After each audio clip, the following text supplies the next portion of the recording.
Please make it loud for Josh Johnson!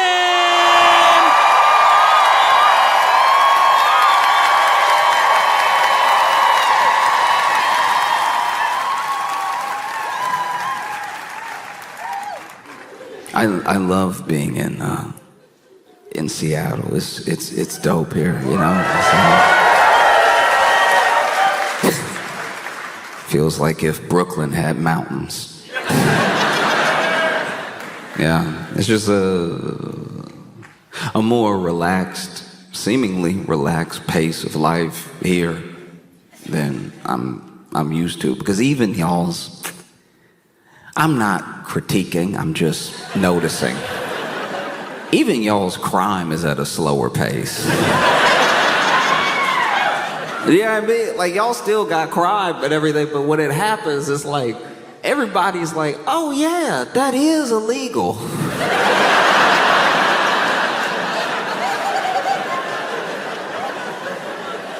This didn't happen this time, but years ago, I was in Seattle and I saw, it was a very confusing sight. I don't know what I saw, but what it looked like from the outside, looking in Brooklyn to Seattle, what it looked like was this woman's purse had been stolen.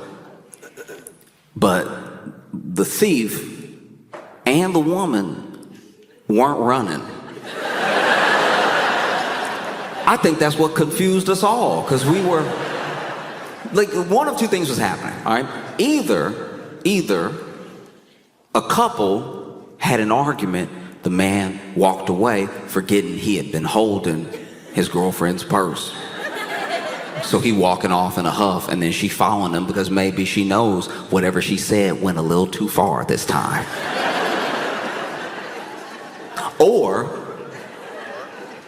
a man with very little commitment to his craft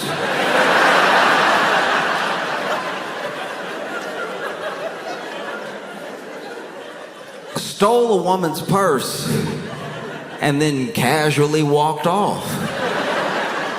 And then a woman who must not care about the purse decided, I'll go get it.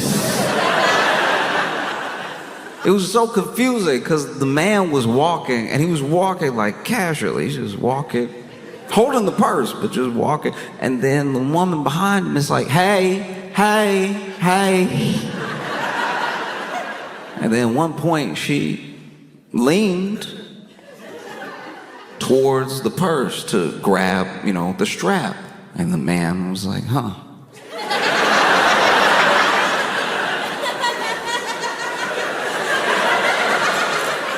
That's when I had to reassess the whole situation. Because what if it was not this woman's purse? What if this woman is the lazy thief? What if this man is just trying to have a day out with his purse, and this woman who likes the purse is like, I would like to have that, and I don't plan on paying or running.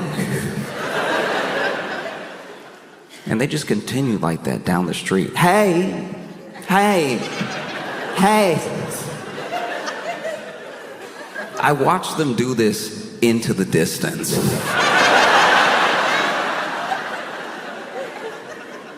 I didn't want to get involved because, you ever get involved in an argument and you pick the wrong side, and now you don't know where you stand. You see two people arguing and everything. It's like you try to step in, try to be not necessarily a hero, but just a good Samaritan. Hey, what's the problem here, right? And then you feel like at the end of this thing you should have just left it alone. One time, I was doing a bar show, and we get out of the bar show, and in the parking lot is this couple having this shouting match. And this big old dude and this tiny woman, and he's not moving in a way that's threatening her, but he is like just yelling at her real loud. And she's yelling too, but he's got a booming voice and she just can't match his level. And they are getting like a little closer. He's still not like bucking up or anything. It's just, if anything, she's walking up to him, I guess to make her point, you know, a little bit more clearly. And so, I don't know, my friends and I saw this, and I just walked over, just being like, hey, y'all good? What's with all this yelling? And admittedly, I was talking to him. This is a big old dude yelling at this tiny woman. And I'm in my head, I'm like, all right, hopefully, if I step in, somebody will back me up. Do you know what I mean? Like, I'm not big enough to stop him, and I don't know the proper techniques, but if I throw myself at him and somebody else is coming, then maybe together we could come up with something to do. And so he's yelling, she's yelling. I'm like, hey, y'all good? Y'all good? What's up? What's up? Calm down, bro. What's up? And then he's like, she poisoned my dog.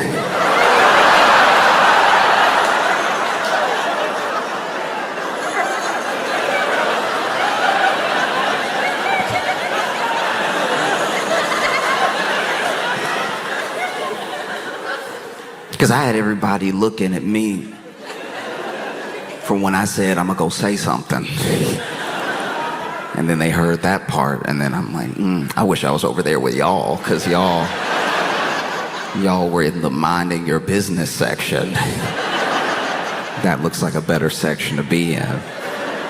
And I didn't know what to do, because I don't know what their history is, but if the most recent thing that has happened is the poisoning of the dog, if the only thing that has happened is the poisoning of the dog, I think he might be in the right to raise his voice, to have a little volume, you know? I don't know the condition of the dog. And so he says that to me, and in the moment, they had both stopped yelling. They were both looking at me. And then the people who I left, my friends from the show, were also looking at me. And in my head, I'm like, well, this really shouldn't be on me. Like that's crazy. I came over to diffuse the situation, and then I became diffused. And so I'm like, hey, what's going on? What's going on? She poisoned my dog. And then everybody's just staring. And so I'm looking at my friends, and I turn back to those two, and I go from looking at him to looking at her, and I go, stop it.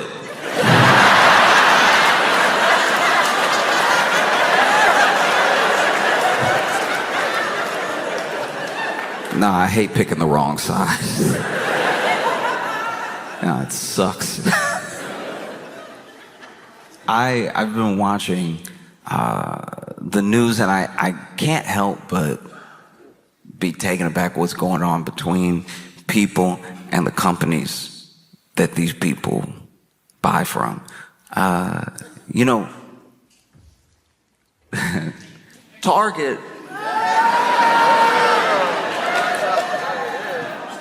they know. Believe me. Target has been in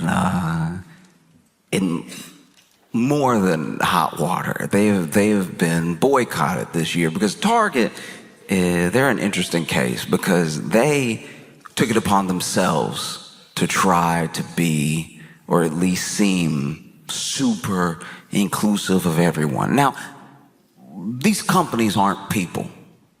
They're trying to make money, and the hope there is that everyone will want to spend their money here if we look like we're for everybody. That's the idea that goes into it. And a lot of people would say that that's just good business. You want to appeal to as many people as possible, so as many people as possible buy your product or products, right? And so they did that. They took it upon themselves to be the place where it's like, look, Target, you can come here, you can get anything. It doesn't matter who you are. We'll make up products just for you. All right? When your month comes around, we're going to make products. We're going to make products that nobody ever made before because nobody asked for. We are going to blow your mind with our products just for you. And they did every year. They managed to blow my mind by making a product that as a black person, I never knew I didn't want to see. Black History Month would come around and then they'd hit you with something where you're like, do you know any black people? Every product that Target came up with for black people during Black History Month felt like they came up with it off a rumor. Do you ever, in my head, I'm like, there's no way a black person pitched this thing, you know? It would just be like, it would be like grape flavored. You're groaning like you didn't see it too. Like, it just be like grape flavored root beer or something. It'd be like, hi, I don't know who told you to do this.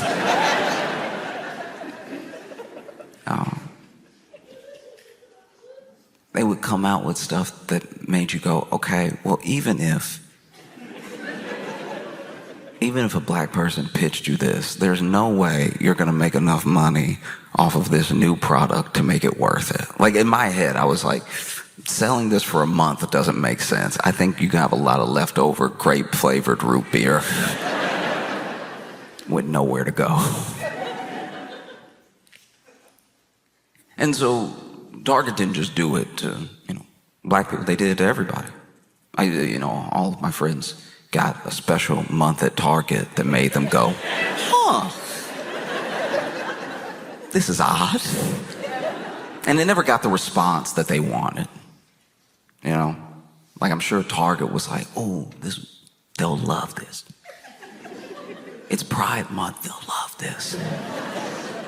But none, not a single one, not any of my queer friends ever said, oh, we gotta get down to Target. They got that rainbow volleyball. You know that rainbow volleyball that we love, because rainbow is our whole personality. You know how we've never wanted anything unless it was rainbow. People do to queer people with rainbow what they do to like black people with products sometimes, where they'll be like, I don't know how to market it to black, just make it music, I guess. Try and get more black people to, I don't know, eat at Burger King. They're like, what about some drums?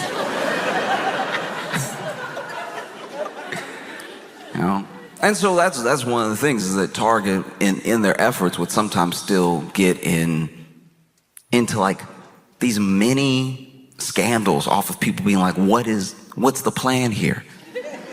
Some people would be offended sometimes. And then, there's obviously the thing online where people would get mad at the people getting offended. They're offended, the people are offended. And then they take up for Target, kind of, but then they don't even want the product. It's not like they want the product.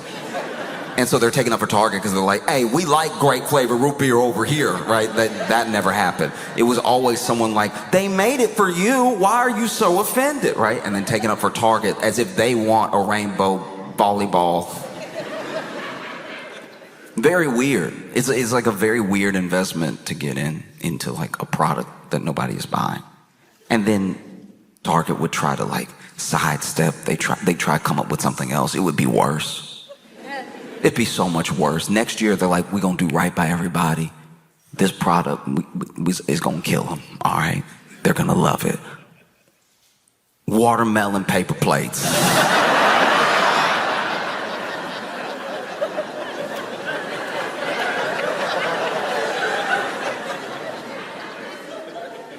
And then they see the article, and they're like, okay, maybe that was bad. I don't know. Maybe, how was I supposed to know?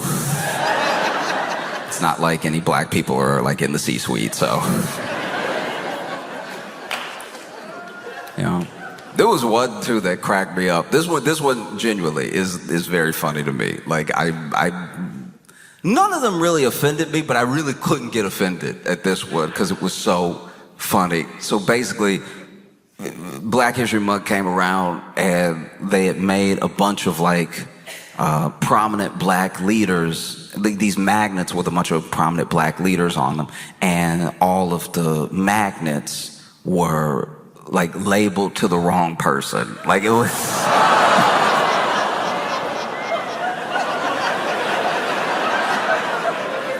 You could just tell whoever did it that day. Like they were looking at Booker T. Washington, they were like, Muhammad Ali. Like,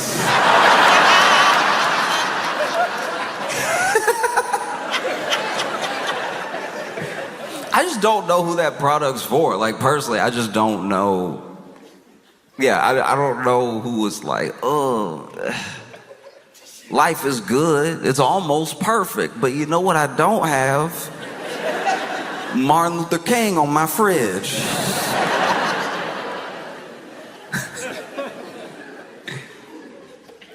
And sometimes people were more than just offended by these products. Sometimes people felt like that this was like a direct mocking or something, you know? And so then they would boycott Target. And a lot of these previous boycotts, I don't really know how much market value, I don't really know how much stock went down because there wasn't really a unified front on some of these boycotts. I'm sure they hurt, but they didn't make news in how much they hurt, you know. And then in 2020, in the wake of George Floyd's murder, right? Target, like a lot of companies, made pledges. They made pledges. Target pledged somewhere in the neighborhood of like $2 billion to black businesses over time and $100 million to black communities also over time. And yeah, that was you look back at 2020 and you remember 22. You remember what everybody was like, we gonna stop being racist. Remember that? Remember in 2020, I mean, we were all in our rooms. Everybody was like, who would I even be racist to? They're not here. You know how hard it is to be racist when they not even here. You know, we're gonna stop it. We're all gonna stop it. Companies pledged to stop it. People pledged to stop it. Everything. And then we got outside and we were like, oh, I remember. This is America. Come on now, we gotta do a little racism. We said it, but come on, we said a lot of things, all right? We said we were gonna learn another language. We didn't do that either. We were inside. You say crazy stuff when you get cabin fever, like I'll stop being racist. No. And so then you have the next few years where Target themselves, no one was talking to Target that I know of. Nobody had put a target on Target to like be the great hope of black business. They got involved. They were like, and we'll do $2 billion. But nobody was looking at them that I know of. They just inserted themselves, you know, like an annoying person would. And they made a big pledge. That's a big pledge. Even if you were a multi-billion-dollar company, $2 billion is like a lot. And so you see when Target gets all into all the diversity, all the inclusivity and everything, that's just to try to make money. I hope we can all understand that. And not just because they betrayed the things that they said that they cared about like 5 years ago. I think even when they were saying it, even when it was happening, we were like, okay. I mean, I look at a company making promises about how much its mission cares about people, multi-billion-dollar company. I look at that the way I look at like sexting.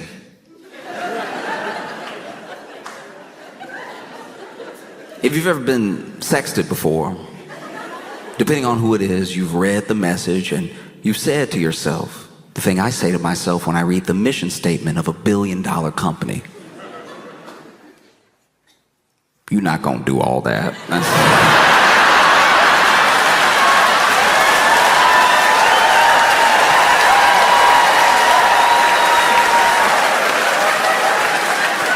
No, that's a lie, that's a lie.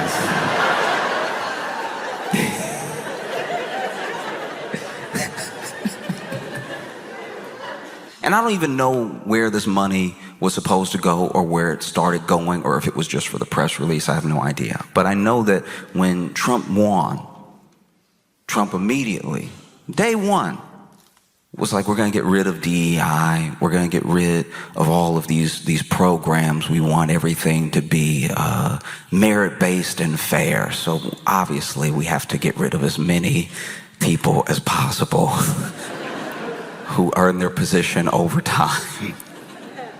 And so that's what he did. He started making moves immediately. And then Target, once again, could have done nothing. That's what's so crazy about the situation Target's in. They could have said nothing. Nobody was checking for the watermelon paper plates. In fact, if a Black History Month went by and Target didn't make a new product, we probably would have thought, wow, good on you. Y'all really have learned from your ways. Y'all really a regular store now. You're not trying to help or anything. You're not throwing out, Malcolm X, but it's Michael Jackson. Y'all are just being a regular store where I can go buy regular paper plates. They didn't have to say anything, but then Target came out once again, inserting themselves like an annoying person would, and being like, hey, we're getting rid of DEI too. People were like, oh, okay. Once again, no one was talking to you. And look, these are moves that are made for money. That's what they always were. Even when I heard about those pledges from Target, it didn't make me go, oh, Target, you care about me? I was like, all right, yeah, I guess the next time I'm on my way home, I need one of those, toothpick things. You know, the thing that's like floss, but it has a handle. I guess if I need one of those and Target is on the way home, maybe I'll buy it at Target. That's as much as it moved me. But just because I didn't have a business and I didn't really know what this pledge meant, so it didn't change my mind about Target. I don't care about Target enough for my mind to be changed. I just went on about my life. And then, whenever they made this statement of we're getting rid of all of our DEI too, I was like, guys, I still don't care about you. You can't move me one way or the other. There are other stores on the way home. But people who either were pledged that money or have been watching Target to make sure they kept their word, they noticed that statement. And they noticed that it's pretty convenient to get all the social capital out of making a pledge. A $2 billion pledge and a $100 million pledge that you haven't had to come up good on. And now you're going to end it just in time to not really get to get into it. That's very convenient. And so then there were people who called him up on it. They were like, all right, look, a pledge is a pledge. You can label it however you want, but you said publicly that you would be donating this money. And you know what we're going to do? We're going to boycott. We're going to boycott Target. And then this Target boycott started. And a lot of people poo-pooed it initially. A lot of people were like, Target gets boycotted all the time. Didn't you hear about the grape-flavored root beer? But this thing was different. And there's a lot of numbers in it. There's a lot of numbers to the tune of $100 million to more than $2 billion. This thing takes off, really takes off. And I found out about it late. I did. I'll tell you right now. I found out about the Target boycott very, very late. And I don't mean very, very late as in yesterday. I found out about it when I was in Target.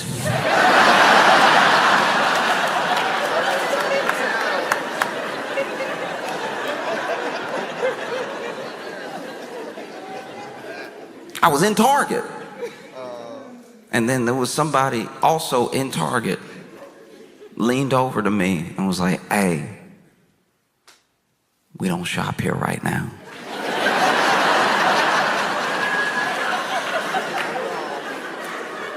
You got to see this from my perspective real quick.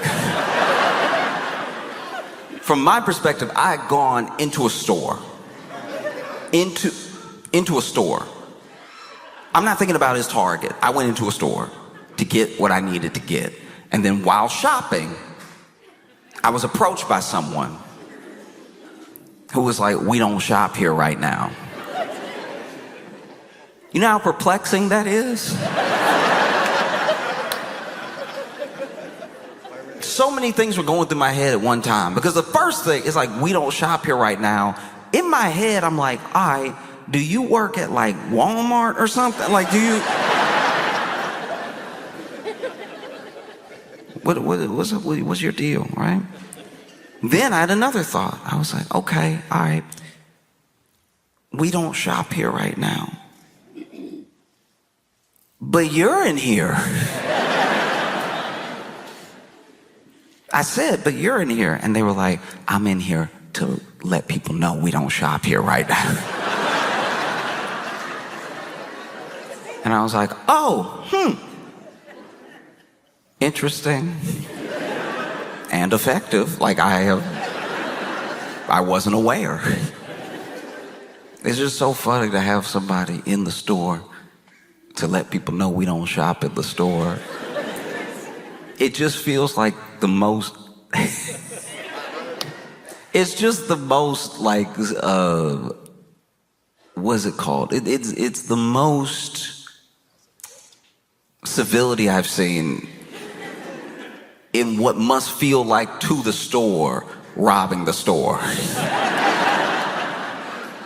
Because I put that, like in my hand I had the toothpick with the handle, and I was like, "Oh, I already had it in my hand, but I guess I can put it back." And then I walked out, and that's money that they didn't make. It's like that thing is effective. And so I didn't buy the toothpick thing. I left, right? And in my head, I left, but I was also like, all right, that thing was like $6. So I guess they didn't get my $6, but hopefully they really needed it. Hopefully that $6. I love when a company who's done something bad need the money bad. Like, you know, like when somebody needs the money bad, they're like, "Hey, look, brother, look. If you can hold me over with this $8. And so, you know, I left. I went to CVS. To my knowledge, they hadn't done anything, so felt like a safe place to get the toothpicks. I've had something in between my teeth the entire day, so I need it desperately. Even when the man was telling me we don't shop here right now, he was like, "Ooh, you got..."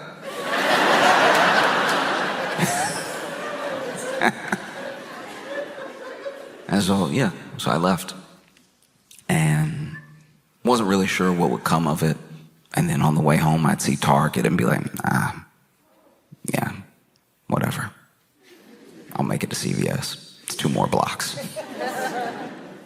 Really not knowing, because a boycott now is different than a boycott from the past. A boycott from the past, you had to. It was imperative that you used your body and your voice to be there in real time. You had to go there. You had to go out. You had to pick it outside of the store to let people know how you felt about the store. And the numbers that you had, it sort of dictated the narrative, you know? Because they couldn't run. They had newspapers that they could maybe run some ads in or try to create a narrative, but nobody could argue with what they saw with their own eyes. Not yet. It wasn't present day.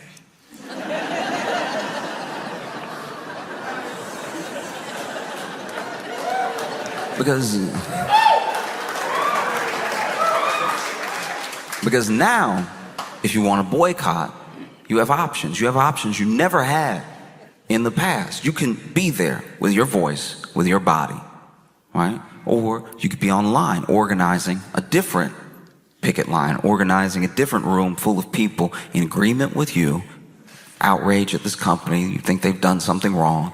And it doesn't even have to be a worthy cause. Truly, that's what's crazy about it. It's like, it's the same as it's always been, but there's just different avenues to do those same things. So now you have the benefit. Instead of needing to fly everyone who cares about this thing and thinks this thing to the same space that you're in right now, to be in a picket line with you so you can show the company that hundreds, maybe even thousands of people feel this way. You can just be online. These companies, they're trying to be just like us. They're trying to act and behave like people. They want you to think of them as a person, which is why they do things to try to ingratiate themselves to you like a person would. They make pledges of things they'll do, things that maybe would ingratiate you to them and feel like they're your friend. They're not your friend, they're a corporation. But you can use the fact that they want to seem like a person to you to let them know how you feel about them. That's access that has never happened until now, you know? And so you get all of these people doing it at one time, and it does have a compound effect. Because it's not as visible as it was in 50s, 60s, 70s, I think we sometimes lose a little bit of hope and a little bit of understanding of what a boycott can do or what a protest can do. Because it seems like these companies have so much money that they can never be brought back down. But that's just not true. You know? You look at Target from then to now, and I know market valuations go up and down. I know they fluctuate. Things are not set in stone just because they go bad for a while. But them going bad for a while is a wake-up call to the company. And people boycotted Target, even up until present day. I don't know when it'll be over, to be honest with you. I really don't know when I can go in Target again. And I'm not thirsty to go in Target again. I'm just like, it's on the way home, and I just have to keep reminding myself, like, no, we not, no, right? But Target has lost more than it promised. Target's lost more than $100 million and has lost more than the $2 billion that it pledged. You know, by the most recent estimate that I saw, and it could be different on a different day, it could be different in this moment, but Target, through this boycott, has lost somewhere in the neighborhood of $12.4 billion in market value.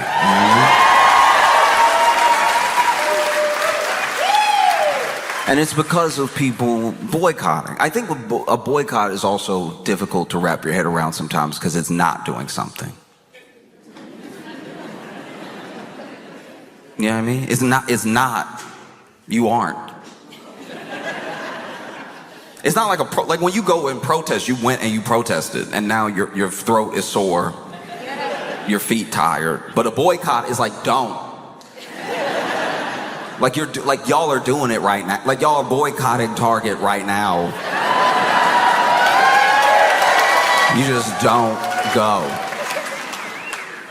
Because I'm like chronically online, sometimes people get upset about stuff, and I don't get it because it's not my thing to be upset about. Like it's not, maybe it's not my culture, or I don't have the connection to it that other people have. So, you know, I don't necessarily take all outrage seriously, but when people are upset, I try to hear them out to a point. Doesn't mean I'm going to agree, but I'm like, let's see why this is such a big deal. And I didn't know about the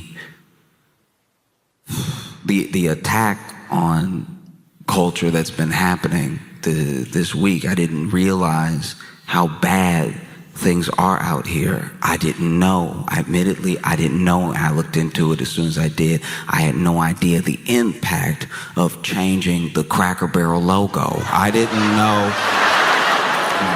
what this would do to people. Now, if you're sitting there wondering, what is Cracker Barrel? If you were sitting there wondering, what is Cracker Barrel? You've lived a good life.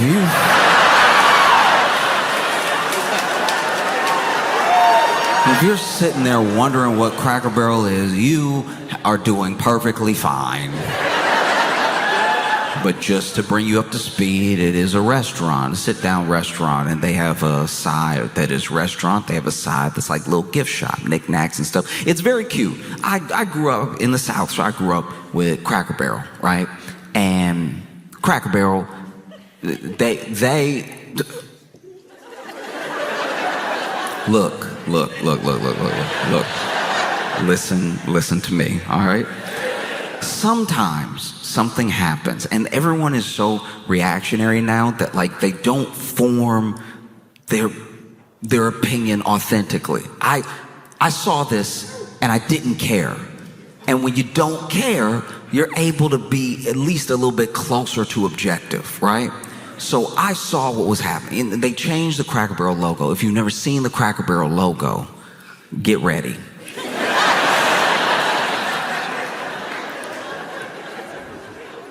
As far as logos go, it does the job.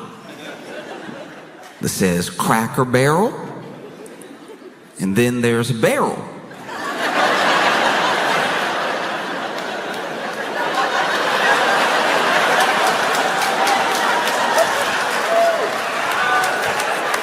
And then there's a guy next to the barrel, right? And the guy next to the barrel posted up. The guy next to the barrel is out here feeling himself. He's over here like...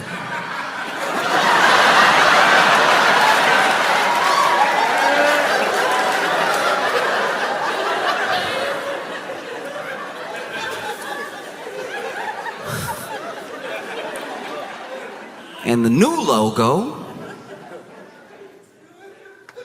says Cracker Barrel with really nothing else, or really like just two ovals around it. It is objectively worse. I understand that the people upset are making it about something that I at least don't think it's about, right? Because there were people that saw them get rid of the guy and the barrel, and then they were like, this.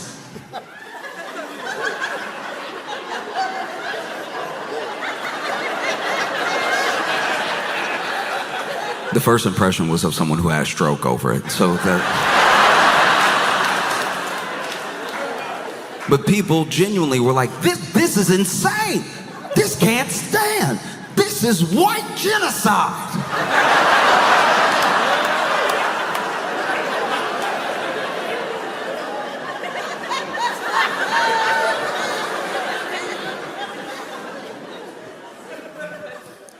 Listen to me, I'm no expert, and I could be wrong. I'm wrong all the time. But I'm pretty sure that just as many white people are alive after they changed the logo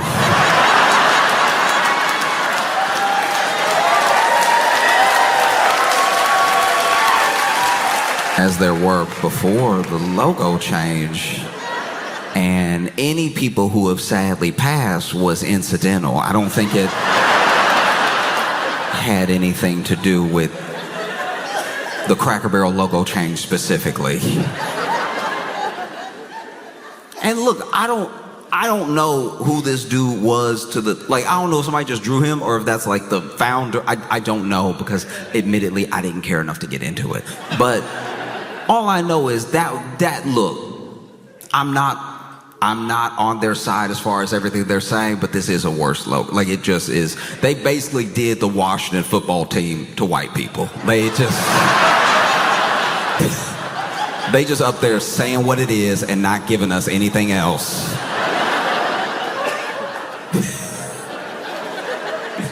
Nah, it's rough. It really, that's bad. Especially with that guy, that was, I don't know. Y'all did it. It said Cracker Barrel, and then there was the barrel, and then there was the...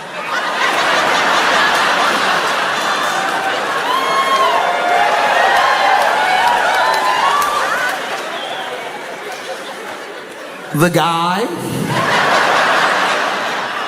Y'all being rude, not me.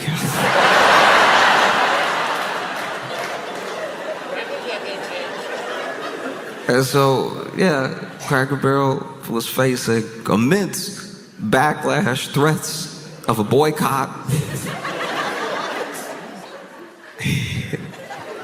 They done with Cracker Barrel over here. And admittedly, look, if we're talking business for a second, just business, it is kind of wild that the CEO said something to the effect, this is what I've read, the CEO said something to the effect of, MAGA doesn't have to eat here. We'll respect their decision not to, right? So they got directly called out. They got directly called out by this CEO. I don't even know what prompted it. I don't know what the question was that led to that answer. But I will say, look, we talking business. From business. Remember, business. I'm gonna throw it out there, and I could be wrong. I love being wrong. I could be wrong, but I do think they were the only ones eating there. So, like,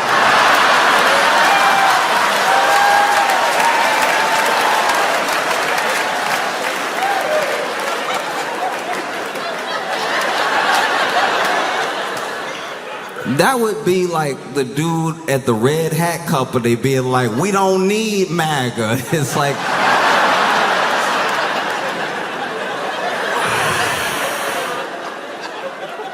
unless there's a new baseball team, I think you might.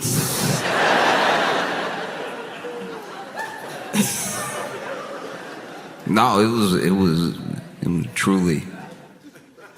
was truly wild. And now MAGA's had a insane backlash. Look, I don't know what's bots and what's actually people upset. All I know is I've seen a lot of tweets. A lot of tweets being like, I can't believe, look at these. You know what's funny too? It's like sometimes people get mad at you and they start describing you in their anger. And it doesn't sound as bad as they think it sounds, but because it's what they're mad at you about, it sounds bad. I saw this one tweet that was like, look at this woman. She single-handedly tanked Cracker Barrel stock because she wanted to be a woke girl boss. She wanted to put her whole life into her career, and then she rose to the level of CEO. Only to tank the company, though. She tanked the company. And yes, she's a young CEO, but she tanked the company. I'm just like, as you list the thing, like as I was reading the tweet, I was like, I mean, outside of like 8 of these words, this is a good LinkedIn profile.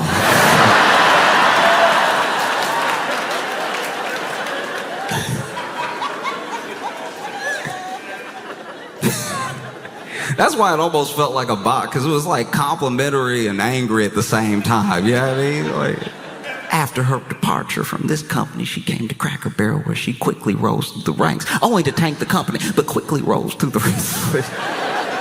Okay. No.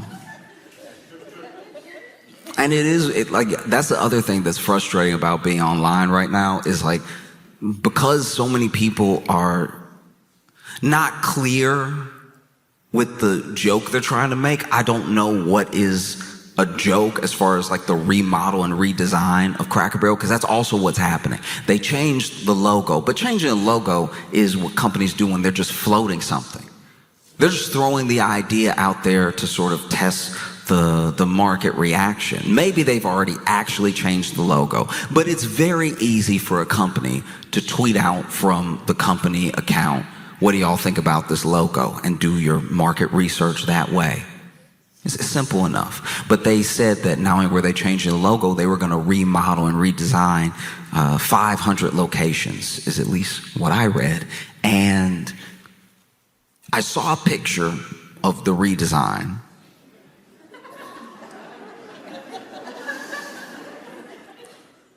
Look, I already wasn't eating at Cracker Barrel, so it's really like no stress to me. But for those that love Cracker Barrel, I was a little stressed out for them, because they really trying to modernize it, I guess.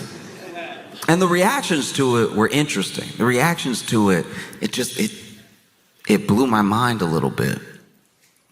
Because there were people genuinely being like, this is an erasure of American culture, and it is an erasure of white culture, like white heritage and everything. And like, I've been to a Cracker Barrel, and yes, it's very white, but like,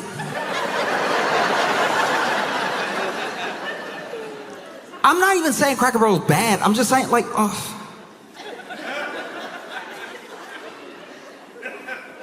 I'm trying to like figure out how to word this. Like, it's like, if you want to just talk about like white culture.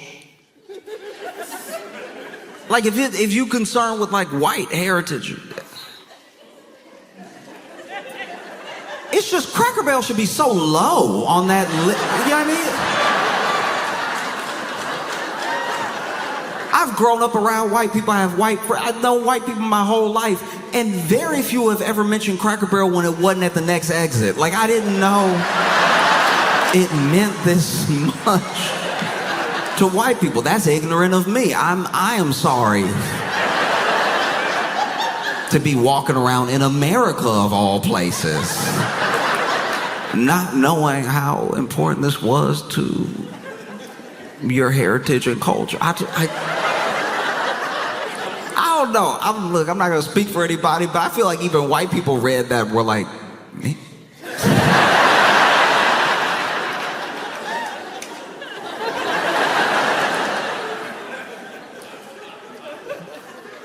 No, I've had Cracker Barrel because, you know, I've been on the road, and I've always had it when it was like the last stop.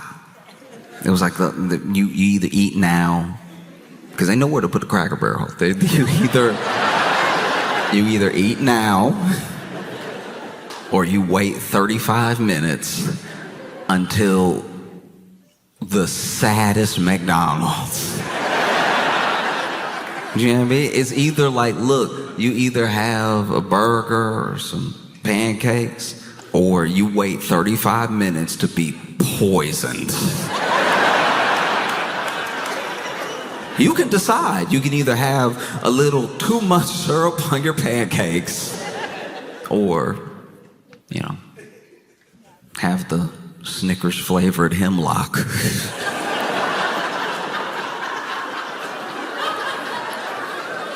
It just makes me mad. They're not even trying to be food anymore. They're like, no, we put the fryer is in the floor now. Like, we just... It doesn't change. It does not change. I have a friend he's sweet. He's a good person. He's a very good person. But he is like gross. That's just a fact. I'm not being mean. I've told him to his face. And he has before, you know, eaten in his car to the point of not knowing that he had like a wrapper in his car, and to the point of like maybe not finishing his meal in the car, going inside, and to the point of having an old burger in his car for quite a while. And a McDonald's burger, to be fair, not just picking on McDonald's here, any burger left out for long, for days, for road trips will smell. My problem is a McDonald's burger left in your car for a month. Stop smelling.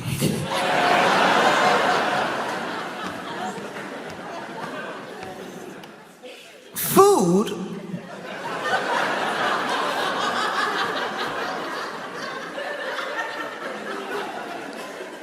is supposed to go through a process. Whatever that food is, it could be fruits, it could be vegetables, it could be meats, right? It could be everything except like maybe seeds are supposed to go through a change. You know, they get to a point where they're growing, they get to a point where they're ripe. Even if it's meat, you get to a point where the animal is killed, the animal is prepared, and then the meat is there to be eaten. Even with processed food, the process is usually to extend the shelf life of the food, but there's still a time to eat it and a time to not. And the fact that McDonald's goes through the process, like the burger goes through the process, they actually, you know, I think, kill a cow. They actually, I assume, make a burger. And then they actually sell it to you. And then maybe you get two, and then you only have time to eat one. And then maybe it falls off the passenger seat, and then it slides back because you were making a sharp left turn because you don't know how to drive. So you You change lanes last minute when you're on the highway like a lunatic who's trying to get killed, who's trying to be injured in a car accident. And so you swerve, and then that swerve slides the burger under the seat, and you go about your life. You know, you get home, you go to work the next day, you come home, you go to work the next day, you come home, and you do start to smell something. But because you're gross, you're not going to do anything about it. You just sort of know that you smell it. You're aware that there is a smell. You just are thinking about it sometimes like, never mind. That's the thought process of someone who is nasty. Because you know it's in your car, you know it's here. And you recognize it from before, from the last time you went, probably not a big deal. Probably not worth addressing. And then you wait. You wait until a friend, a good friend, a person who is not nasty, person named Josh gets in your car because you offered them a ride. And when you take one of your famous left turns and almost hit the car in front of you, you slam on the brake. And when you slam on the brake, something slides to the front of the...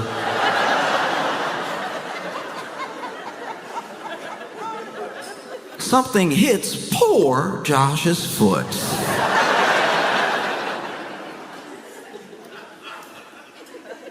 Josh, being inquisitive, looks down and sees a fully wrapped McDonald's burger, and reaches down, and there's a feeling in the burger. A little tough. And then I'm like, oh, your burger fell. And then you disgusting freak, you go, what burger? And I'm like, this burger. And then I hold up the burger, and then you go, I haven't had McDonald's in weeks.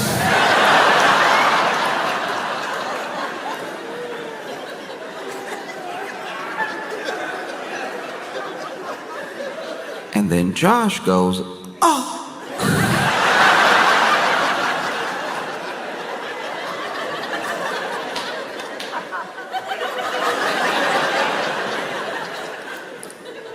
It's either that or Cracker Barrel, okay?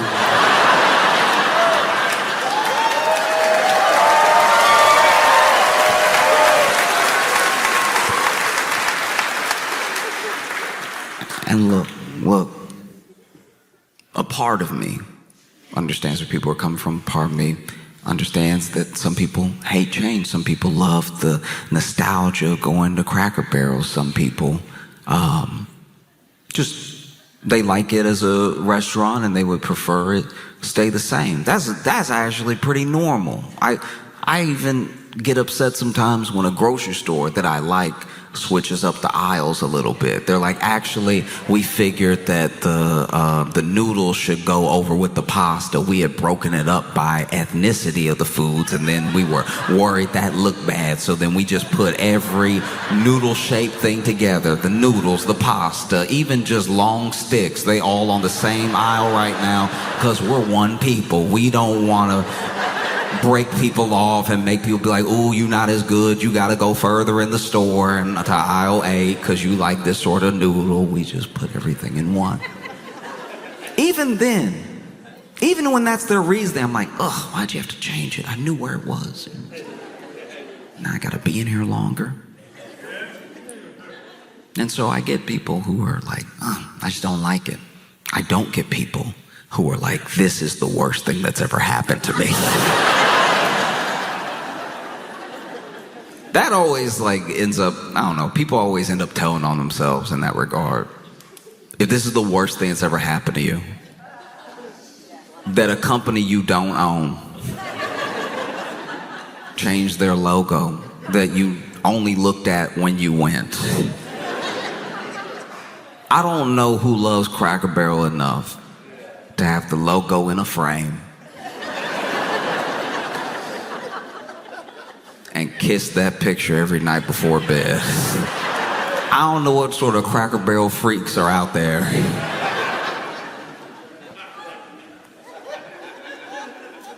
But yeah, the backlash has been stiff. It was swift. It happened quickly. They announced this change, and then they lost, apparently, $100 million in market value.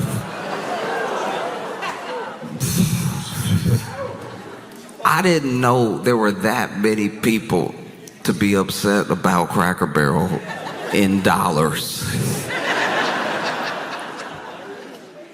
I don't know if Cracker Barrel can afford that. The knickknacks are only like $2, so. No, they're in hot water right now. You just never think of the word valuation when you think of Cracker Barrel. Do you know what I mean? Like if Cracker Barrel, if they had been talking about Cracker Barrel on like Wolf of Wall Street, it would have been because the main character was smoking crack out of a barrel. You know what I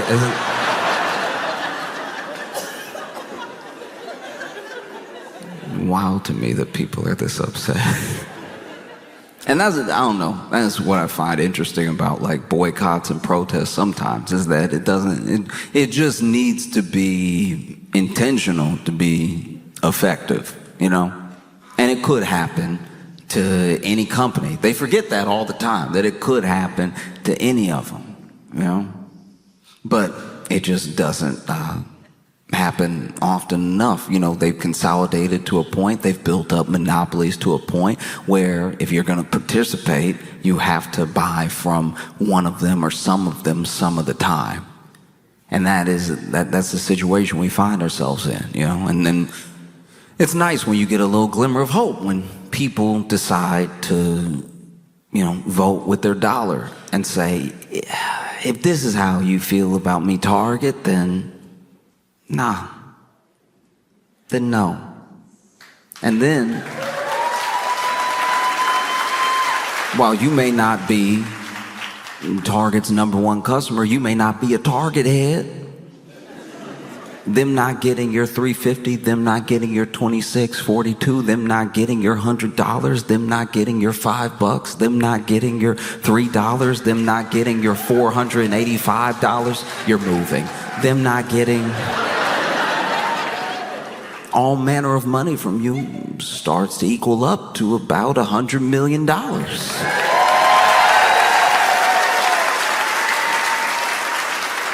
And because of the system that we live in, you know, very few of us, and I say us as in all of America, will have that much money to move. That is a very minute part of the entire population that has that amount of money to move, but together we have that much money to move. You know? And because these companies are not people, because people you can reason with, people can understand something that is based in logic, you know? But companies don't. Companies only understand gains and losses. And so the only way to make them understand is to make them lose. And make them lose so much that it hurts, and it really hurts. And then maybe when it really hurts, they'll make a change, not because better people are there, not because they fired a CEO and then hired a better person as a CEO. I don't know that many CEOs, but I imagine at a certain point, they have a similar outlook on the company and a similar outlook on the employees. I think that because of the system that we've built, when it comes to corporations, you're going to find very few compassionate CEOs or just incredibly reasonable people who want to do what's best for the customer. That might be what they say, but what the company does is different. And so I think that inside of all of that, You make the company hurt until someone comes along and maybe their background is in accounting, maybe they're a sociologist, who knows, maybe they started in PR, but they know we have to reverse course or else the hurt will continue. And then you get what you want. You get what you boycotted for, what you protested for. These things are still possible, and it is simple, it is not easy, and it doesn't happen overnight. It takes a long time. We are at an advantage. We're at an advantage that the people in the 50s, 60s, and 70s weren't at, because we don't need to be there all the time with our body using our specific voice. We can organize online. We can organize in person as well. We can build community around a cause. And then we can exact that cause to the tune of $100 million, you know? And then when that thing happens, maybe the next company will go, but you know what happened to Target.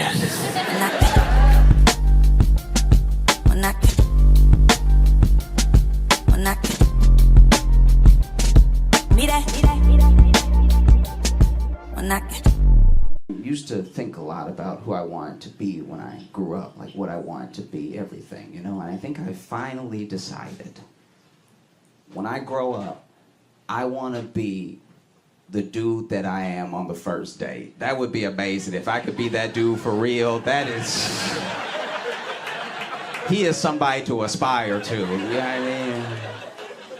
That dude Reed.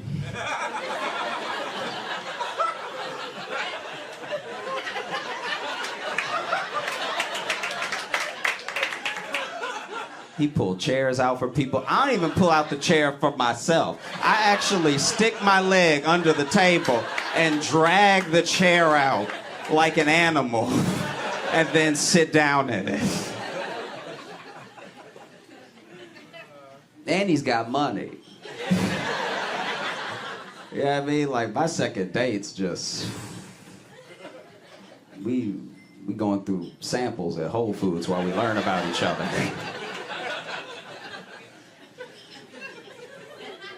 I haven't always lived here. I actually moved to New York from Chicago.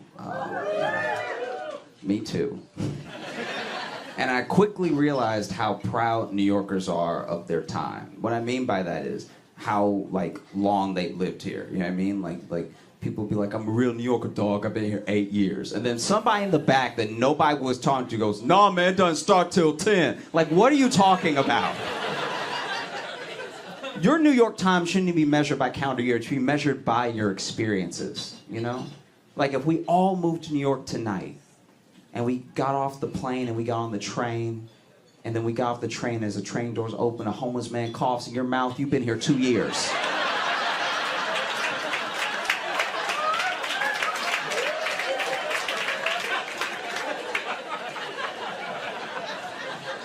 That's 2 full years right there.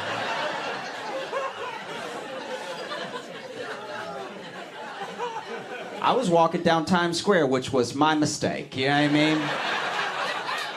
And I was walking down the street, I saw this young woman, clearly not from New York, because she was smiling very wide. She was genuinely happy. And you also could tell that she wasn't from here because she was looking up at, like, the screens and the buildings and everything, and she was just blown away because she had seen this in movies, and it's here now in front of her. This is insane, you know? And so then she opened her mouth to say, wow.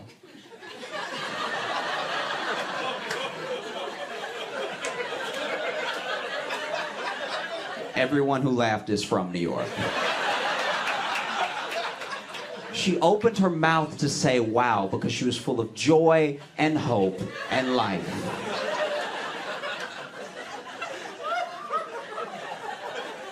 And as soon as she opened her mouth to say wow, a bag flew in her mouth. And it's like,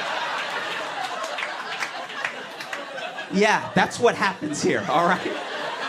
Were you happy? New York notice, and it's in a dirty Walgreens bag to fly halfway in your head.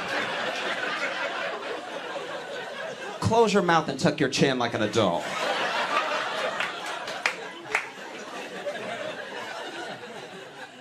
I have to take the train everywhere, and it's exhausting.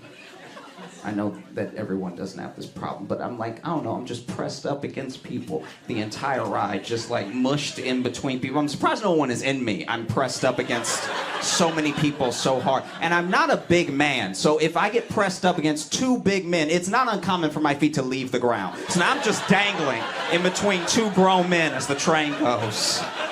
And then they go to get off, and I'm like, sir, please don't do this. I got 3 more stops, please. Like, it's a terrible feeling. I was on the train with one of those ladies that had those baby backpacks. You know what I'm talking about, where the baby is the backpack? Like, she don't want to look at her kid, like the baby hanging in the other direction, you know, in some sort of like suspended timeout. Baby could be gone for all she knows. It could be a sack of potatoes traded for a baby, and she'd still just keep walking, you know what I mean? So it was just me and the baby pressed up against each other, nose to nose like this, just mushing heads. And this is a baby. That's a soft head. I should not be mushing my grown skull against this baby, you know? But I'm mushing up against the baby, and I look at the baby, and the baby looks at me, and he's like, I don't know.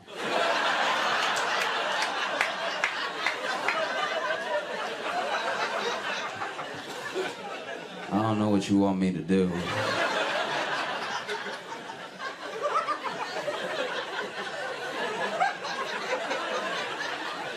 I'm a baby. My feet don't touch the ground either. And then the train sped up, and as it sped up, it like shook a little bit, and the baby, I don't know what age of baby this baby was, but he definitely wasn't like hold his own head up age. Like, he was out here.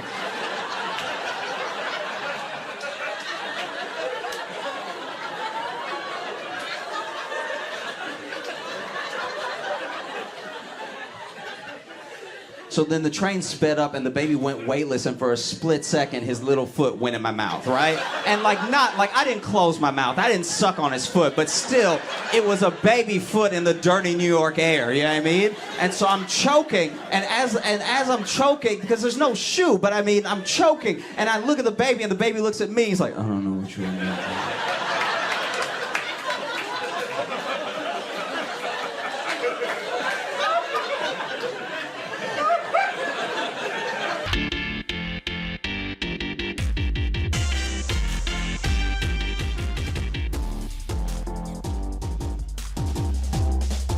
I don't know, whenever Tupac was murdered, it really was like Black Elvis. Like, we couldn't accept it. We were like, no, he went to Cuba because they was looking for him. Not likely, all right. But we never did that with Biggie. You notice that? Tupac and Biggie got shot within months of each other. And Tupac were like, no, he gonna come back one day. And Biggie, we were like, yeah, that checks out. That's wild. I can't help but think it's because Biggie was heavy. I think deep down we know if it wasn't the bullets, it would have been butter. You know what I mean? Biggie was not long for this one. It was going to be the streets or the kitchen. One of them was coming for Biggie. You know? I don't know if y'all remember this, but back in the day, before the pandemic, they were talking about putting Harriet Tubman on like the 20 or something. I don't even remember what bill it was. And it was like, everyone had an opinion immediately. There were people who thought it was great. There were people who didn't care, you know, a little bit, and then it turns out they cared. And then there were people that were like, no, we can't have this happen. You know? And then Mnuchin said he'd block it, and he did, you know, so it never happened. But I'm not gonna lie, I don't know if I need Harriet on the 20. What bothers me the most is how has Harriet Tubman not had her own sneaker yet? Like, that seems... You know what I mean? Think about it. Who is more deserving of a sneaker deal throughout all the history of America than Harriet Tubman? Come on. If you don't know who Harriet Tubman is, she was the LeBron of escaped slaves, okay? She was putting up numbers. She got a lot of the people to freedom. Buckets. That would have been a motherfucker to be a slave owner while Harriet was around. You come outside, ain't nobody there. You're like,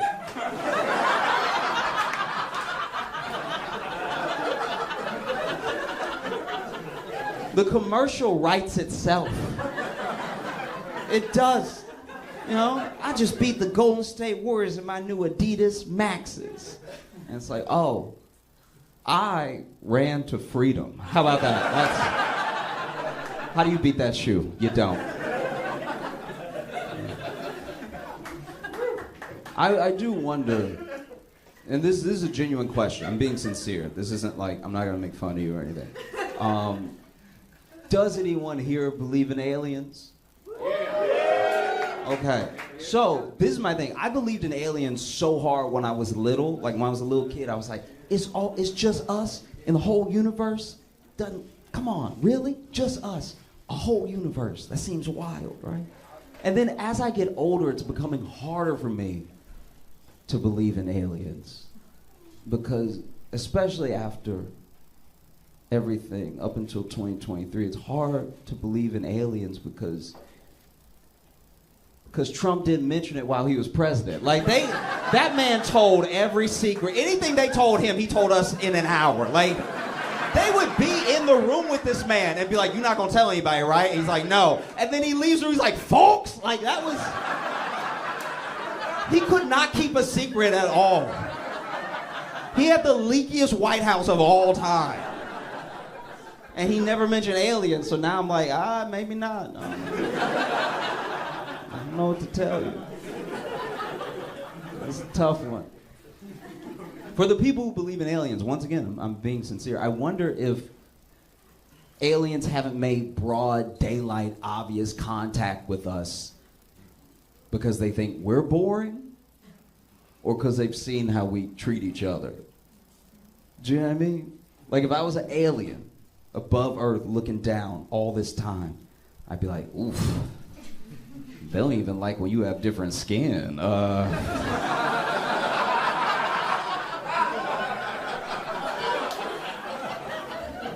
And I got 3 dicks, so they gonna kill me immediately, just out of jealousy if nothing else. God damn. Might as well stay up here where it's safe. Ooh.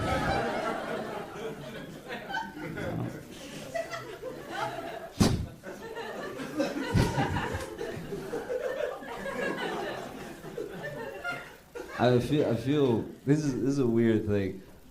I respect that people have to be like choosy when they're dating, and sometimes you have to make choices based off, like you get a little inkling of a thing and you call it a red flag, or because you're like, I know how it's gonna go after that. And sometimes people are overly harsh about that, but it's necessary, you know? Like I think about my friend, I went to a club with my buddy and he had a full like almost rom-com experience. He saw this woman across the club, truly across the club. He was like, the light was just shining on her a little extra, you know?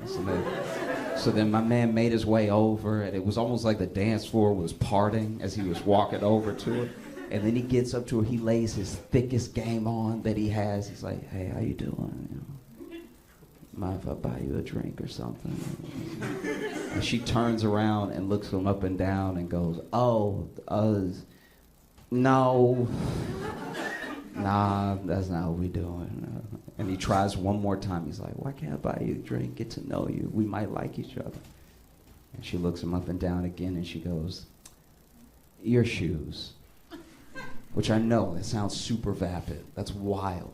It sounds really materialistic, but I'm not gonna lie. I'm on her side. Because when he looked down, both his shoes were untied. And it's like, yeah, bro, how did you... There's no better way to walk up to a woman and be like, you have to take care of me eventually, than to have both your shoes untied when you approach the conversation. How'd you even make it over without tripping? It's crazy. Dude, one shoe could happen to anybody. Both shoes hasn't happened since the 3rd grade, all right? If you approach a woman with both your shoes untied, you might as well walk up with a glass of milk in one hand and a cookie in the other. Talking about, you want to be friends? Because that's what the fuck you look like with both your shoes untied. It's insane.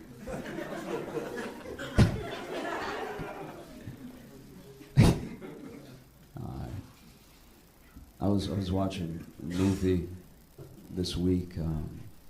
Have you heard of Downfall? Anybody? Okay. So it's a German movie, and it's about the last 10, 12 days of like Hitler and the Third Reich. It was like when they were losing the war, and it's from the account of the secretary that was in the bunker of just like, you know, Hitler was freaking out and everything. And it got me to thinking, like, how do you contend with the idea that there's a higher power while watching all of the horrible stuff that happened around the world in World War II? It's like the worst atrocities against humanity happen, but also there's supposed to be this higher power that's fully in control and everything. And people talk about if they could go back in time, they'd kill baby Hitler and stuff like that. You know? I'm like, all right, yeah. But if I was God, I think I would have just given Hitler a real high voice. Ain't nobody following him then. If that dude rock up and be like, listen to me. There's something happening in the fatherland that must be stopped. I don't even think you let that dude work fast food. You'd be like, nah, that voice too annoying. He's like, listen to me about the Jews. It's like, no, we caught you. I'll be vulnerable for a second. I thought I had it all figured out, you know. I was sexting.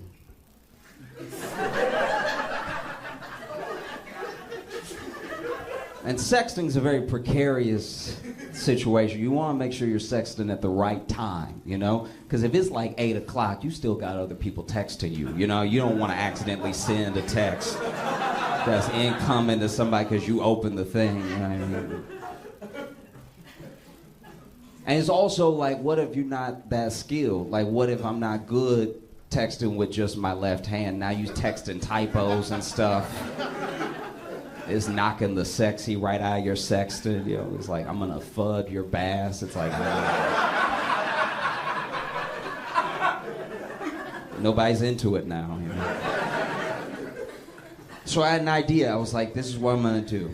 And I didn't talk to anybody about it. I had never heard anybody doing this, but in my mind, it was the best thing to do. I was like, I'm just gonna speak to text. So that way, I don't gotta worry about the other hand and everything, and I can just like get in the zone and stuff. I don't have to worry about other people texting me and everything. And it went horribly wrong. Because I wasn't at home. I was at my childhood home. So I was in my room, but it wasn't my house, you know? And it was, 9 o'clock or so, and we were sexted that, look, I'll read you the thing right now. This is what. Okay. All right. So she's like, oh, okay. And what would you do if you were here right now? And then I was like, girl, I would tear those clothes off. And Mom, what are you doing in here?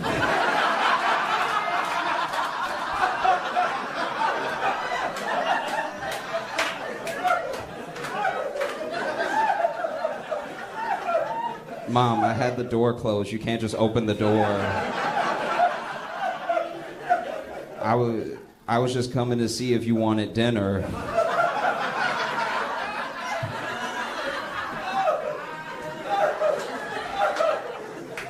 No, I'm okay. Mom, get out right now.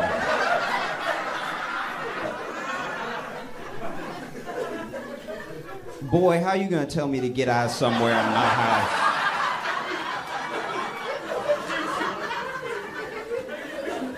I'm sorry, Mom. Please, can you please leave and close the door? You know we don't have closed doors in this house. Which is true. That's a very, like, black family thing of, like, you not closing the door in my house. What you up to in there? And I was like, Mama, please leave. Please. Please leave. And she was like, all right, what's the big deal? I was like, nothing, Mom. Just please get out of here.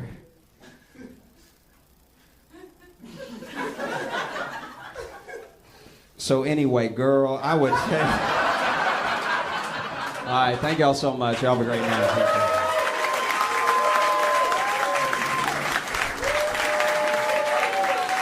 Josh Johnson! Oh, that was so funny. All right, he is the newest news correspondent for The Daily Show. He's hilarious. You're going to love him. Put your hands together for Josh Johnson! Okay. I don't know if y'all heard about that dude in Wisconsin that faked his death and maybe moved to Europe. If you haven't heard about this, great. Okay, so basically, what we know is that supposedly there was a man who faked his death and might be in Europe right now. And he has a family, right? 3 kids, a wife, and everything. And one thing we usually don't do as men is give a man the credit that we owe him for being the new bottom. Like the new lowest common denominator. Like, as men, we need this man. We need him, all right? You know, anytime you mess up as a man, when there's a man near you who has messed up worse, you'd be like, hey, I could be that guy. You know, next time you forget a birthday or something, be like, baby, look, I'm sorry I messed up, but you know what I didn't do is fake my death and move to Europe.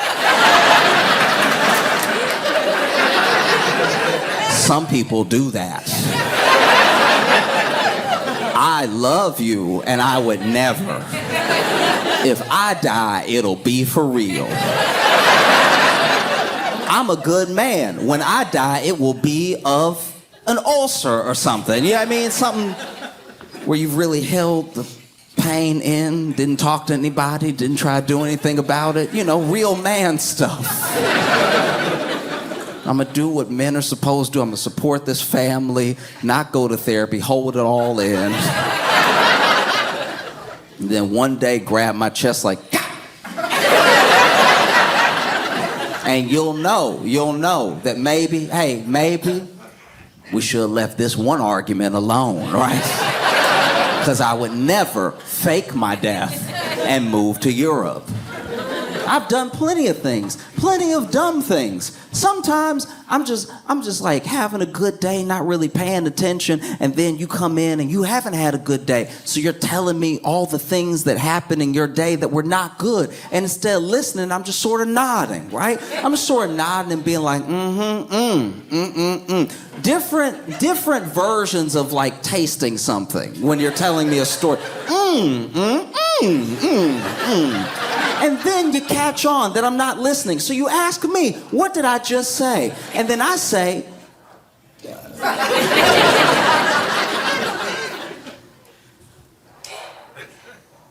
what did I just say?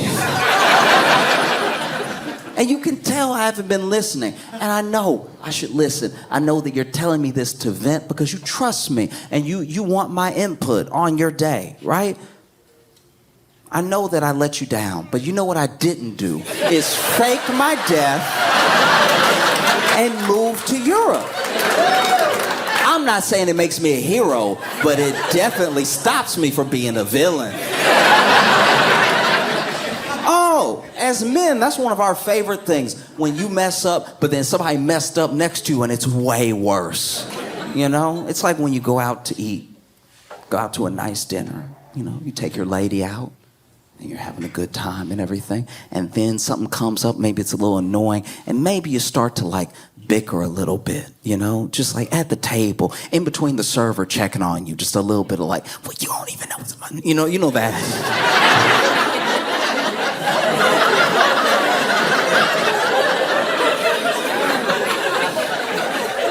Oh yeah, you know that good whispering, you know that. You know that in between your teeth, not here.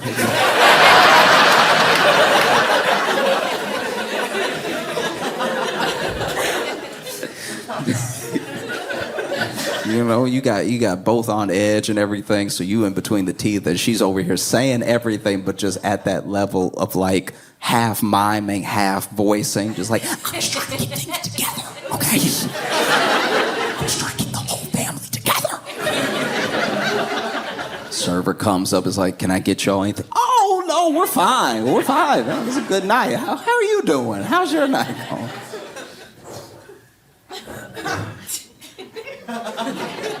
And it's tough, you know, because you'll be in the moment just bickering. And then out of nowhere, a couple next to you, the next table over, that haven't been bickering, the couple that you look at like, why can't we be like them? She stands up and she throws wine in his face. And she's like, what do you mean your mistress is pregnant? And now all of a sudden you're like, I'm pretty good, right? Like I'm a pretty good guy, huh?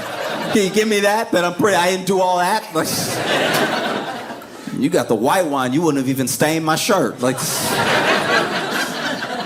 I would never put you through that, what those strangers are going through right now. And so it's good to have a new low as a man.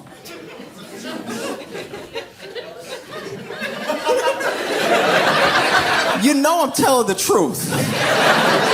You know sooner or later you're gonna be in an argument and you're like, fine, all right, I'm no prize.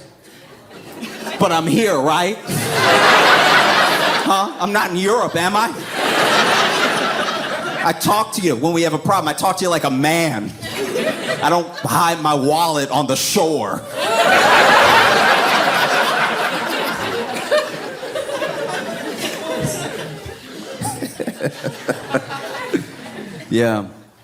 Yeah, this guy apparently faked his death and moved to Europe. And like, there's a lot of layers here. There's a lot of things to unpack, because let's also not pretend that there's never a reason to fake your death. All right, before we pass full judgment, I'm not saying this dude isn't a piece of shit for doing what he did. I'm saying that, like, there are reasons in life to fake your death. I'll go over some of them right now. Y'all look like you don't believe me. That's fine. Okay, back in the day, when I was in Chicago, I was hanging out with some friends. This is like about 5, 6 of us, right? And one of my friends, we're all in our like early 20s, by the way. One of our friends bought a yo-yo. And like gentlemen, none of us mentioned it. None of us were like, we are out here trying to get the ladies and you brought a yo-yo. You bringing the whole vibe down. And he brought his yo-yo and he was doing all the tricks. You know what I mean? You know, making it sleep and then popping it back up like a superpower. You know what I'm talking about? Those like...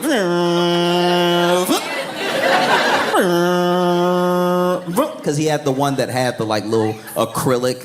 with the lights, yes. It had the lights. And the little acrylic sound like it would do the like when it was at the bottom. And if you ever want to hear the sound of women leaving, it's that. And so he's like, and then he was doing Around the World, and he was doing all the like walk the dogs and stuff like that. He was really good if you were 15. And so then, you know, he finally does one, and it comes back to shoot up, but it passes his hand and it hits him in the face, right? And he's hurt. Okay, you ever been hurt so bad that you couldn't make noise? It hit him, right? And instead of even screaming, he just was like, oh.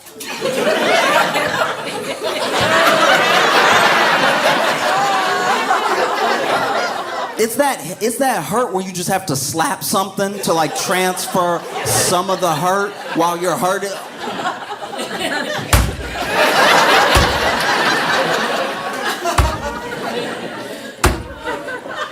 It didn't hit him and fly. It's in his mouth, by the way. Like it's stuck. We're still looking at it. He didn't move it. It's where his mouth should be. It's just a yo-yo, and he's like.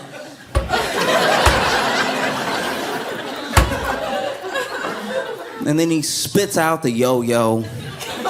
and a tooth flies out with it. And if he had faked his death, I would get it. If he was like, I need to start over from here, I would understand. Like, I really do get it, how people get to that place where they gotta fake their own death, because this was very hurtful and embarrassing. Or just a guy, I saw this guy online, and he had this weird energy about him, and it happens to dudes sometimes, and he was like that dude at the club that shouldn't be at the club, and I don't mean like he's old or something. I mean, he has an unsettling energy where he's trying to be more fun than anyone knows that he is. You know what I mean? You're like, you know that guy that's like, whoa, but it's like no woo is happening. We've all been around that person, like, yeah, and it's like, but it's a barbecue. I don't know why you are trying to bring all this extra. And so that's what he was doing. He was in this club, he's like, yeah, woo, woo, and like, there's not even that many people there. So there's nothing to lay cover. There's not even enough noise for like his energy versus what's actually happening. Because people are just kind of casually dancing. And he, yeah, yeah! And then there's a woman that is like near the stairs, right? And I don't know what the stairs lead to, maybe the bathroom or something like that. But this woman is near the stairs and she's like twerking along the wall, and she's like really got it going. Like she's very good, right? And then this guy walks up and he's like, yeah, yeah, and he like slaps her ass a couple times and then starts doing this and everything, and then goes to go down the stairs. But then right as he goes to go down the stairs, his feet give up. His feet decide that they don't want to be a part of him, right? And so rather than walking down the stairs, this man trips with both his feet. I've never seen anything like this in my entire life. This man trips with both his feet and then rides just his knees and shins down the stairs. And when I say rides, I mean, like, have you ever been on a sled? It's like that. It's exactly like that, but without the sled. He's just riding down, Home Alone style, just... And he's screaming, and you can barely hear him scream because the music is loud, but he's screaming so because he's riding his knees and shins down every step. They did not miss a step. Every knee hit every stair, and his shins hit all of the stairs. And so he's like, like a bird, right? Screaming like a bird the entire way down. He hits every step. And for some reason, I don't know why he thought it would help, but he's holding the handrail the whole time. And he's like,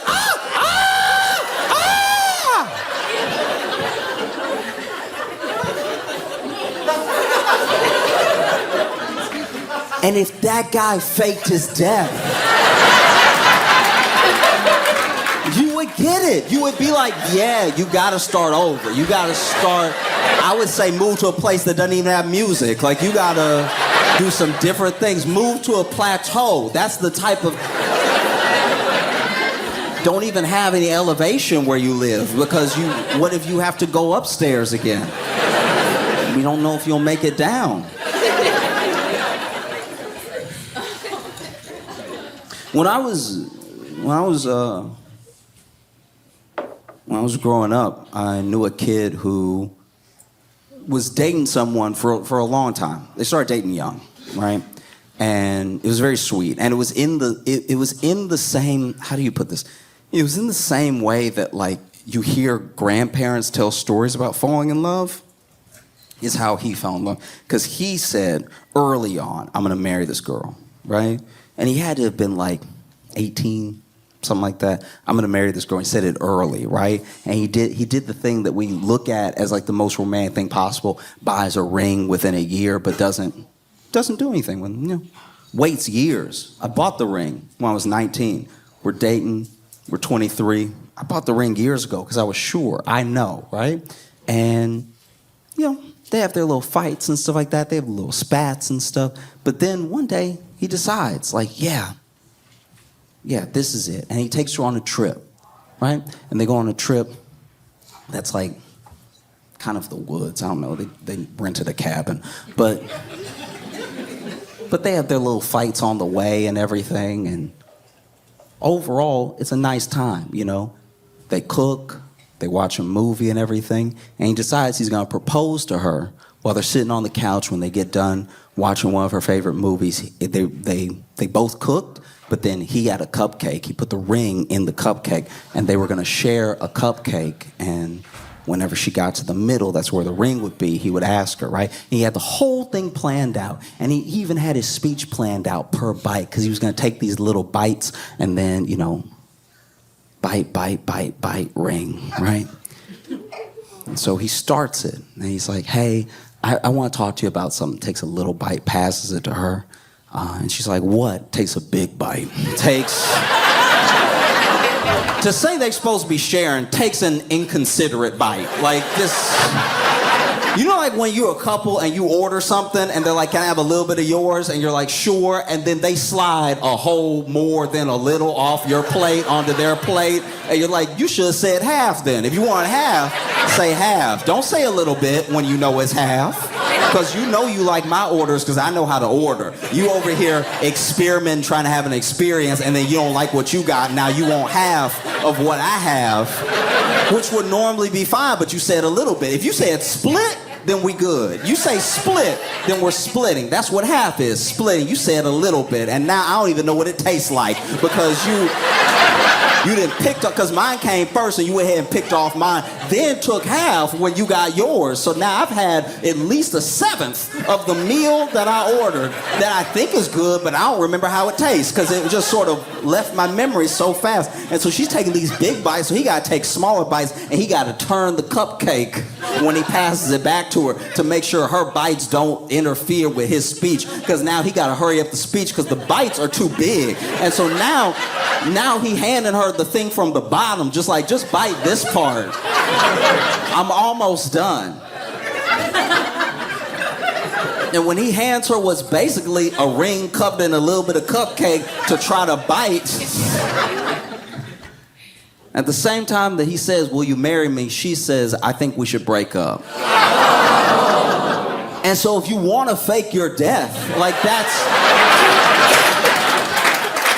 that's kind of like the opportune moment to be like, oh, yeah, you want to break up, and I wanted to I'll be right back. And then just move to Europe, I suppose. But yeah, so this dude in Wisconsin faked his death, maybe moved to Europe, and the way he did it, this is my thing, okay. So, first of all, he goes on a kayaking trip alone, right? Which, to be fair, is very much missing activity. You know what I mean? That should actually be in the brochure. Hey, do you want to get away from everything forever? Come kayaking by yourself. This dude goes kayaking by himself, actually texts his wife on like the 11th, and it's like, hey, heading back, whatever, right? But then doesn't head back. On the 12th is when he supposedly would have capsized, or, you know, they think he may have drowned or something like that. They put on this whole search because by the 13th, his family hasn't heard from him. They're concerned, right? So they send out the search, and like a search of volunteers who search acres and search the water. They use sonar. They use all this technology to try to find this dude. And there's actually a dude that works with the organization that does the searching that tells the sheriff, hey, listen, this is weird. Because I'm not saying if I can't find him, he can't be found. I'm just saying I'm pretty good at what I do. And he either not in this water or he went missing somewhere else, because I know what I do. Like I'm very good at this. And we're not seeing anything. We're not seeing any signs, anything. And then, you know, sure enough, they decide to go ahead and look into a possibility of him maybe going missing somewhere else. They also run his name just to make sure, right? And when they run his name, they find that he went to Canada on the 13th, right? So, not missing, using his name, running his name so they can travel, maybe go to Europe through Canada, right? And this is where it starts to be clear that he does not know how to disappear. This is where it's clear he's watched a lot of TV but has not put in the work, because this is what this bonehead did. Okay, so basically, this man said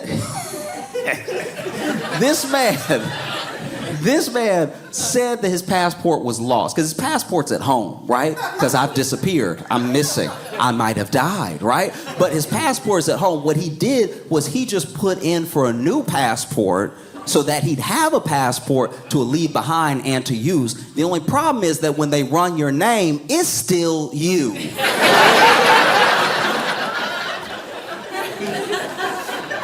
What kind of dumb spy move is that? That's still your name. That's like getting pulled over and handing the cop a fake ID. You still in the car, like this.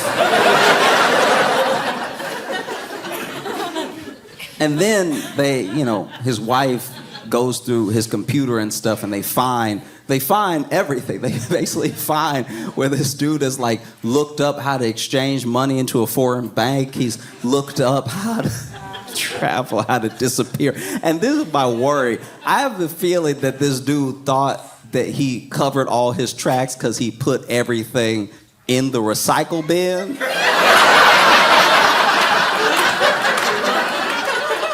And then left it there. Like that, I genuinely think that's what happened. I think this dude was just moving files like, and they'll never catch me. I'm a mastermind. It's painful, right? So they find everything, and then his wife gives it to the police and stuff, and the police are like, oh, okay, yeah, this is pretty dumb, you know? They even find where he took out a life insurance policy for like, I think $375,000, something like that. And this moment was where I had a journey in how I felt about this dude. Because initially when I heard it, I was like, what a terrible person, right?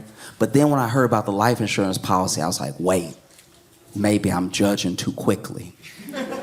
Because if this dude is leaving a life insurance policy for his family, maybe he's just trying to make a clean break. Maybe this dude is like, look. I'm not a good father anyway. Let's at least part ways like this. Let me go ahead and get you some money for your trouble, and I'll go and I'll live in Europe and everything. Most dads leave for free. This dude, there's a high likelihood that this dude was like, let me break you off some bread, right? I'm gonna start a new life. You could go through college for free. And then I saw what doesn't look like he's tried to claim the life insurance policy, which would also be insane. That would be, I don't know much about insurance, and I don't like insurance companies, but that would be hella out of pocket to show up and be like, y'all, I died. I'd like the money from me dying, please. See, the policy says right here, if I died, this is how much whoever gets, and whoever is me and I died. So can you please make the check out to me? And so then I went back and forth. I was like, oh, maybe. No, actually, no, he's just a bad person. Just a bad dude. Faking his death, leaving his wallet, leaving his kayak, leaving his family. And then they find that apparently he's been talking to someone. He didn't just try to leave. Because that's another thing. When I thought he was just trying to leave, I was like, okay. It's not how you handle it. But some people, they have an episode. They're like, I need to get away. I don't know how, But then when I found out, like his family found out, that he left to be with some lover in Uzbekistan.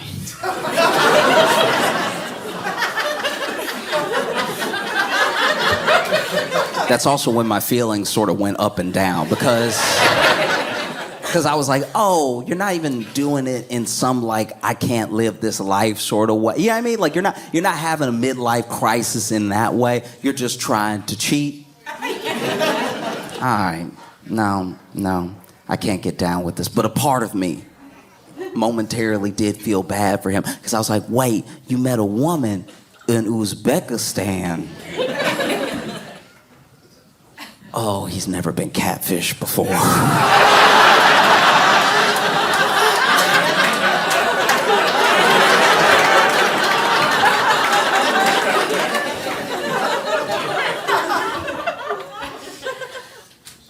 This is my thing. I don't know if y'all have seen, you don't have to tell me if you know what I'm talking about. We can all just act innocent. But there are, in this world, illicit sites. Illicit sites where you go to watch people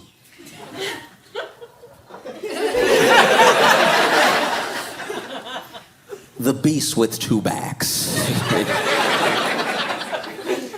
And then in these sites are ads. Ads for local singles in your area. Or even better, ads for very willing women who would love to marry you in Russia and Uzbekistan. I think my man may have fallen for one of these ads. That or he's been watching too much 90 Day Fiancé. Because, I feel like, come on now. How well do you know this person? And so now you faked your death to go to Europe to be with someone who might not even be real. That's wild. You gonna blow up your whole life for some text messages? I mean, really, how good are those texts? You know what I mean? No one found a picture. No one knows what this person looks like. They just know that, someone enticed him in some bad English. And now he's headed over there. And I don't know. I feel like you clearly have to be in a bad place to do something like this. You have a family, you know what I mean? You have people that depend on you, and you're about to throw it all away to go to a place I'm sure you can't spell. Because never forget, this man is an American. That's also what you have to keep in mind here. He over here trying to travel as an American, try to get help in English and stuff. People in Romania speaking Romanian. He doesn't understand it. He's like, I just need to get to Uzbekistan. Do you know how to go left in Europe? Now he gets over there. Who knows what life is waiting for him, you know? I'd like to think that this woman in Uzbekistan really does exist. And she's mad as hell right now. She's like, no, we were supposed to go to America. Are you serious? You can't live with me.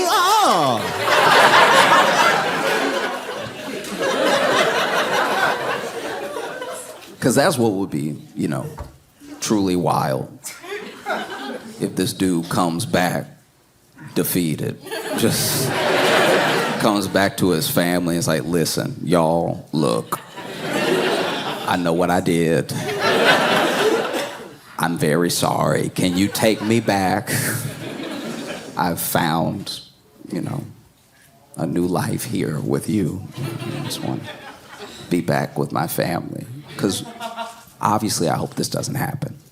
But it would be kind of funny if while he's missing this whole time, he comes back home and his wife kills him. That would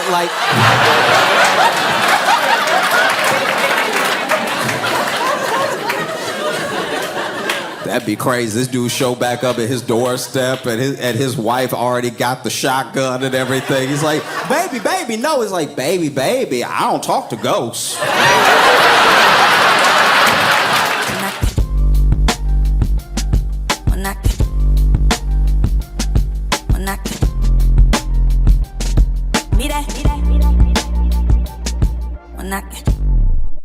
It's also it's a fun thing to stay here for Christmas. When you live here and you stay for the whole holiday of Christmas and stuff, it is weird when you see people come here just for Christmas. I don't know, I'm not gonna lie. I get that it's like a magical New York Christmas. I understand we have a very big tree. I get it. But underneath all that, we're still just New York. You know what I mean? I know the lights are very pretty, but underneath those lights is just regular New York. It's still rats playing dice games, shanking each other when they go sideways. It's very jarring, you know? It's interesting because so much of Christmas is for kids. It's specifically for kids to enjoy, you know? And it's weird because we spend the entire season of Christmas telling kids to do the opposite of what we tell them to do all year. All year we're like, don't talk to strangers. Don't you dare talk to a stranger. If a stranger even approach you, you yell stranger danger. You let them know that they're a stranger to you. And then for the whole month of December, we're like, yeah, go sit in that old motherfucker's lap. No, it's fine. Go. We make them. They don't want to do it sometimes. We're like, no, sit in his, so I can take the picture. Sit in his lap. Be still. Jeez. You know, it's harrowing. I knew a guy one time, okay, this should make me laugh the way it does, but all right, I used to work with a dude, and he would do part-time work as a Santa, but he was a black Santa. It just made me laugh how people would get to the mall and they see him and they want to be cool about it. They try so hard to be cool, but they'd also be like, so is there another mall close by? I've always felt like there's a lot of stuff around Christmas that I'm bad at, though. Like, I'm bad at wrapping gifts. I'm horrible at it in a way that's demoralizing. You know what I mean? Like, there's no quicker way when you give a gift to look like you can't read than to wrap it poorly. I'll even watch the YouTube video and I'll do all the steps with them, and I feel like there's steps they're not recorded, because then when they get done, they have a perfectly wrapped box, and I got a hexagon that looks terrible. It doesn't matter the gift. You could give the most beautiful gift. You could give someone a golden necklace for Christmas, and if you wrap it bad enough, it's gonna look like you stole it. Like, it's horrible. I use too much tape, I use too much wrapping paper, so all my gifts look like hostages. They're just extra wrapped up, like, It's horrible. I try to give myself, myself gifts sometimes, because I haven't always got the best gifts. There was one year where I'm pretty positive my dad forgot Christmas. Like, don't feel bad, I'm an adult. Just roll with me for the story, okay? So basically, I'm pretty sure he was coming to visit me, and I think he just slid everything that was on his kitchen counter into a bag. Because when he brought me these gifts, they didn't make any sense individually or all together. This was one of the craziest Christmas. Okay, so I'm little, right? And so this man gave me one AA battery. Like, I don't know what I'm supposed to do with this at all. So I even asked him, like, so what was the purpose of, and then my dad goes, in life, and I know y'all don't know my dad, but anytime my dad just started a sentence with, in life, he didn't know what else he was about to say. That was to buy himself some time. So that he was like, in life, you gotta remember who's in charge, so I gave you that battery as a reminder, so you in charge of your life. I'm 11, so you in charge of your life, And I was like, well, most things take 2 AA batteries. And he was like, no, that's part of the lesson, because in life, I can get you started, but I can't always get you there. I was like, all right. What's wrong with this man? This dude got me a keychain. Not a Batman keychain, not a Power Ranger keychain. He just got me the ring. Just the keychain. I'm 11. I don't have keys. I don't have any access to anywhere you don't bring me already. So you just got me rusty metal. This is terrible. This man got me a picture frame. Just the frame from Walmart. It still had the white people in it. It had a whole white family in it having a wonderful day. Just at the beach, like... Not even a picture of us, just the frame. All right. So I've started to get myself gifts, you know, just to make sure that at least one person is happy with the gift that they got me, and that's me, right? You know, I tried to gift myself something years ago. I was like, all right, let me be vulnerable, let me open up, because I used to be really laid back, and I was starting to get more and more tense every year. So I was like, you know what, I'm gonna go out on a limb, do something I've never done before. I'm gonna get myself a massage, all right? All my friends that go to spas, they can't say enough good things about it, so let me go ahead and open myself up to a new experience. I am not like a big man, and the person they got to give me my massage was the biggest man.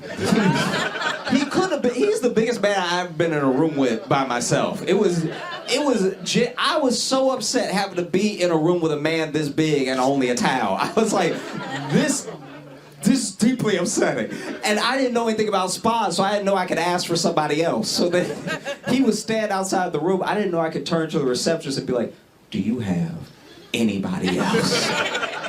This man is so big, and his hands, he had the biggest hand. Anyone can do with their life what they wish. I'm a very live and let live type person. But these are boxing hands. Like, these are not masseuse hands. Like, he will mess around and rearrange my guts the way his hands are so big. And so then he starts in on the massage. He's been massaging me for like a minute and a half.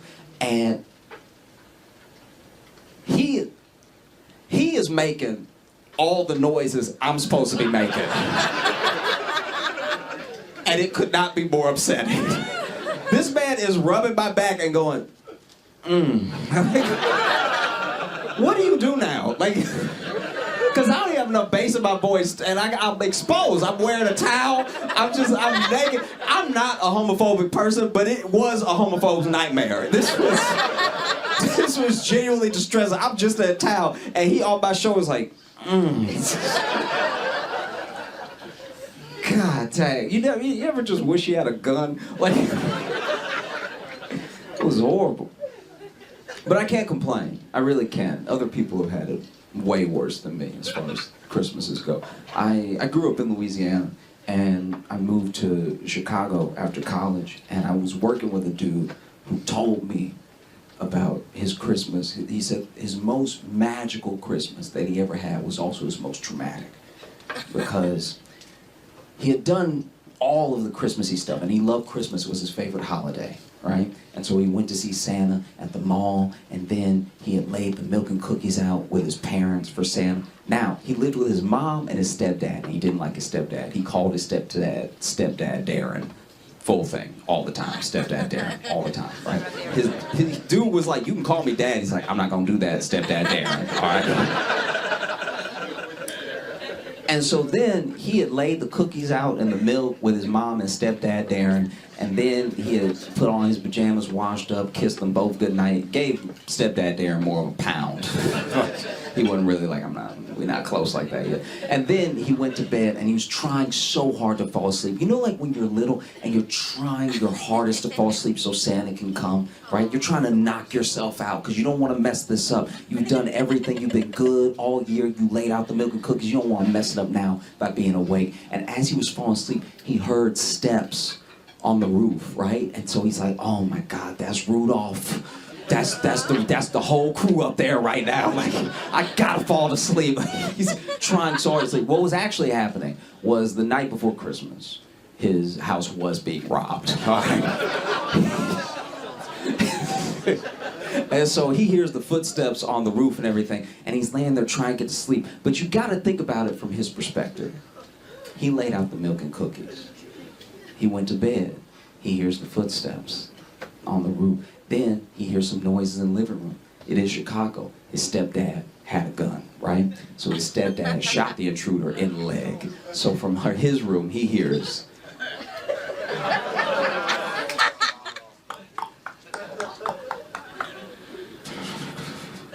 bam! Ah! Now, in his 9-year-old mind, he's just thinking about his stepdad having the gun. He's like, this dumbass done shot Santa. I'm not getting nothing for Christmas. This is bullshit.